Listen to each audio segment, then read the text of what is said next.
IGN Game Scoop is brought to you by...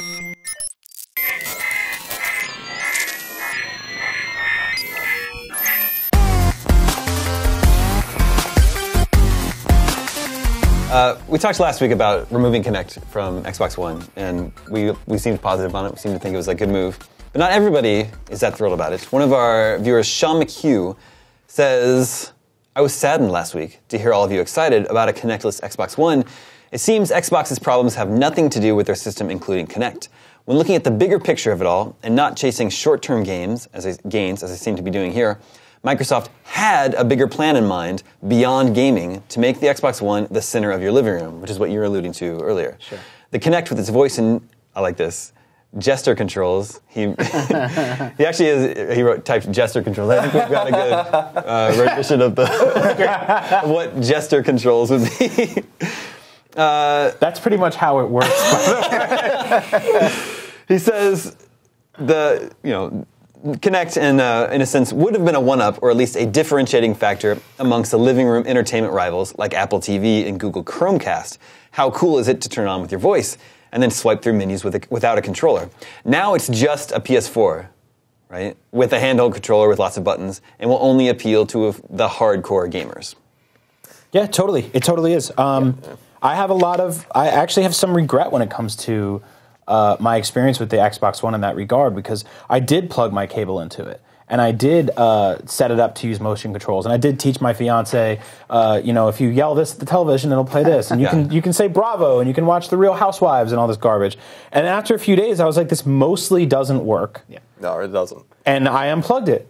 And now I'm pretty much out $100 because that's this vision they had that I don't feel like they delivered at launch when I was there. And then a few months later, they're like, you're right, that's not the future anymore. Take it out, you're fine. The problem is something needs to work 100% of the time. 99% of the time is not enough. A button press works 100% of the time. Yeah. That's why people aren't that wild about Siri. That's why people aren't that wild about touchscreen controls on games. Like, there's totally games on phones that play just fine, but if you miss that button one time, the second time that happens, you're probably done forever. Yeah. And the second time you shout bravo and it doesn't take you there, you're back to using the remote. And then I got up and I unwired everything and plugged my cable box back into my television and left it the way it was. And I'm like, well, nice try. Like, you had this weekend to grab me. And then a month later, they're like, we updated it and it works. Try it again. Works with Australian accents now. I'm not trying it again. Like, you had that. And a few months later, like, you never have to do that again. Don't worry. And that's kind of where we are. And I do sort of agree with him that I was excited for the differentiation in consoles. I don't want it to be a repeat of last generation where I just have two next-gen consoles and I'm bouncing from one to the other just based on the games they have. Like, I do want new experiences. That's what I hoped for this generation. I thought Kinect would bring them. And it's not going to, because now it's going to be a very marginalized option for most game developers. They had very, very, very different visions for what next gen should look like. Yeah. And then Microsoft was sort of forced to roll theirs back, and now they are. It's exactly what you're saying. It's basically down to the software, the game software at this point. Yeah, I mean, it is a PS4 now, I guess, in a way. The games are the differentiator, right? And to me, it's funny that he thinks the future was, or at least the future that Xbox One thought was going to be, was based on Kinect, because I actually think that Microsoft was probably way ahead of their time in terms of always online DRM, in terms of sharing your games in a digital-only revolution. I think that they were just a little too far ahead of their time. This is a reality that PC gamers already deal with, and we said this before Xbox One even came out. This is not going to be a big deal in a few years, because guess what? You're not going to go into stores and buy games in a few years. Like, that's just not going to happen, And so you're not going to be able to share your games, and you're not going to be able to do all these things and buy used games, and that's fine. I mean, it is what it is. I just think it reminds me a lot of Nokia and N-Gage. Like, when N-Gage came out, everyone laughed at Nokia. Look at dumb Nokia. Look at this stupid piece of shit. Who wants to have a phone where they play games on? They were just too far ahead of their time. Yeah. And then Apple saw the idea and did something with it and made it better and made it cleaner and put that Apple Touch on it. And now everyone plays games on their phones. It's just a matter of that kind of perspective in terms of time. You never have to hold your iPhone against your head like a taco. Yeah, exactly. Side talk. You don't have to side talk. And I'm sorry, go ahead. I just completely agree, and I regret a little bit. I'm sure, I don't remember exactly what I said on GameScoop, but I'm sure you can look up clips of me sort of talking about Xbox DRM and not sort of liking it. But when I went back and looked before this GameScoop and read their policies, I've kind of come around on it a little bit. Like they had really cool ideas about family sharing and selling back digital games and loaning digital games to people. And if you had a physical copy of the game and installed it, you never needed that physical copy again. And then you could go take it. Like if you signed in at your friend's house, you'd have access to your whole profile and all that stuff was super slick. And they're kind of like they sort of took it away from people. They say, okay, if you don't want this, that's fine. And I don't know. I guess I'm not completely flip-flopped, but I've definitely moved back to center on that issue compared to how I would have been, last year when we were first hearing about all this. Yeah. I mean, to me, like I was never against what Xbox One was doing in that regard. It was just, I understood what they were doing, and I was just like, nope, not yet. Like you can turn this on later, you can try this later. Like you're just a little too far ahead of your time. Console gamers are not comfortable with what you're doing yet. PC gamers have been comfortable with it for a long time. What you're basically doing is making Steam. Yeah. And that is awesome. But just give it a little bit of time, But they were smart to remove Kinect because Kinect isn't the future. Kinect is a gimmick, and what I was so surprised about, other outlets were writing about it very cleverly, was like they didn't even tell anyone that they were going to do that with Kinect. Oh yeah, like they threw like some developers straight under the bus that were working on Kinect games because guess what? Kinect is now PlayStation Move. Like the game, if you do not put it in the box, no one's going to want it. No one's going to buy Kinect.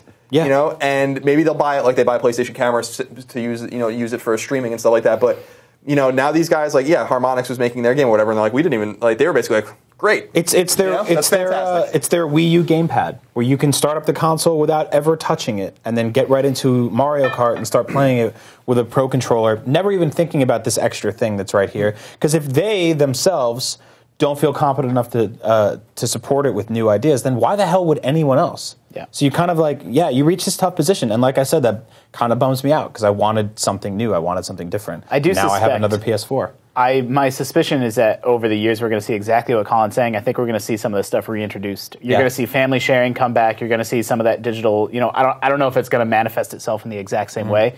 But I think that stuff that Microsoft said is gone. I suspect it's not gone. I suspect it's 12, 24 months away. You'll start to see this stuff piecemeal get added back in future Xbox One updates. You got to massage it, right? Like that was the big blunder with how they introduced Xbox. To me, was they had these ideas that were good, and I think they could have made people. It's optics, right? It's like politics, like Justin was saying before. It's all optics. It's about how you put it out there and pitch it to people. And if you were to just convince them that this is actually worthwhile to them, then they would believe because maybe it is worthwhile to them. Maybe they'll think about it. Maybe it will give them pause. They just had nothing to say. It was just like, this is the way it is. And isn't that great? As opposed to being like, this is the way it is, and here's how it's going to help you. We promise you that this experience is going to be different. Like, you have to be genuine, and that's what I was saying. Like, everything has been disingenuous. Everything. There's no genuineness to it at all. Like, what we need those like announcements that are like, hey, there are 75 third parties working on Kinect integrated games right now, and you're like, okay, I'm on board. I can't wait to see what's next. What we had instead was we had games like The Fighter Within, which I think we gave a 2 out of 10. It got one of our worst reviewed scores. My living room is perfectly. It's like to a T what you would see in a Kinect commercial, right? It's sparse, it's white, it's minimalist, it's white. There's an interracial family living in it, and I live. My TV that's is you though, right? That's not me. some other. That's just me. And I sit within the perfect viewing distance of my television. It's like the whatever 6.5 to 8 feet or whatever it is. And Kinect did not work for me when it came to gaming stuff. Like I tried playing the Kinect Sports Rivals demo where you're on.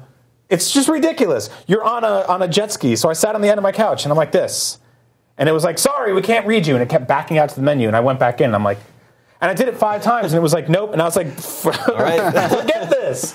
And at no point, has anyone in this room had a legitimately enjoyable Kinect integrated experience playing an Xbox One game?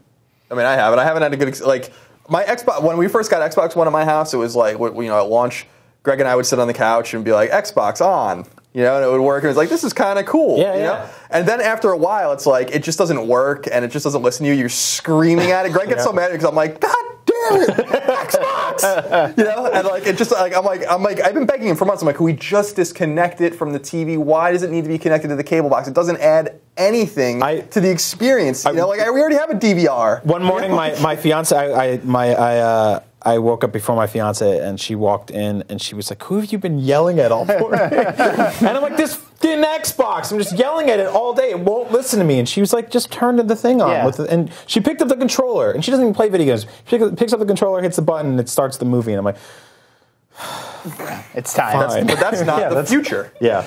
Yeah. The future is controllers. That's what people want to play with, and that was obvious over and over again. Like, Did you see the movie Her? No. There's a motion control game that he plays, and he controls his character like this. Oh yeah, that sounds great. That really sounds awesome.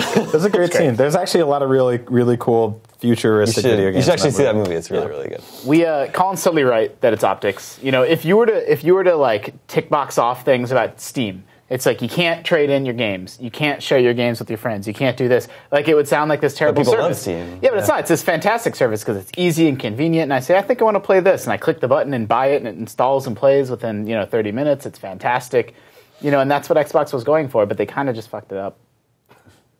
I still like my Xbox One, actually, but it does just feel it's another game box now. It doesn't feel as unique. The future of Xbox One, by the way, is just it's good. Yeah. Like I think it's good. Like they have good games coming out. Yep. And it's not that Sony doesn't have games coming out; it's just that we don't know what the hell they are yet. So other than Uncharted and The Order and Drive Club, that's it. That's literally it. As far as AAA first party games, but I think Quantum Break looks and sounds awesome. I've played Sunset Overdrive extensively. That game is really good. Like Halo's coming out and all these so things are looking good. But I think that they made these moves because they're scared of the numbers game. The fact is the disparity between PS4 and Xbox One is growing in terms of numbers. And again, it's the optics game. If you think your console's losing, you're not going to buy. Like you want to be where you think everyone is, and so they had a reverse course. Yeah, once those boulders start rolling down the hill, right away whether you're in trouble or not, and you have to adjust. Yep. They didn't really have a choice.